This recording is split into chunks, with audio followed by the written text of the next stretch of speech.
বেলেঘাটের তৃণমূল বিধায়ক কুণাল ঘোষের বাড়ি ও কার্যালয়ে হামলার অভিযোগকে ঘিরে চাঞ্চল্য। অভিযোগ, প্রথমে কুণাল ঘোষের বাড়িতে হামলা চালানো হয়।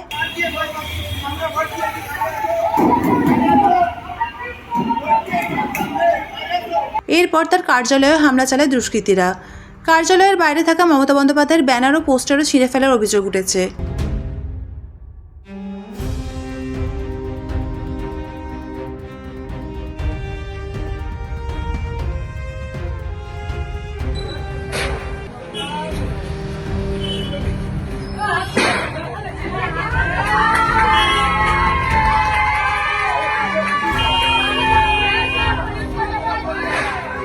কুণাল ঘোষ এই ঘটনার ভিডিও সোশ্যাল মিডিয়ায় শেয়ার করে পরিকল্পিত হামলা বলে দাবি করেছেন। ঘটনাকে কেন্দ্র করে তীব্র উত্তেজনা ছড়িয়েছে এলাকায়। হামলার খবর পেয়ে দ্রুত ঘটনাস্থলে পৌঁছায় পুলিশ। কিভাবে এবং কোন উদ্দেশ্যে হামলা চালানো হয় তা খতিয়ে দেখতে পুলিশ ইতিমধ্যেই তদন্ত শুরু করেছে।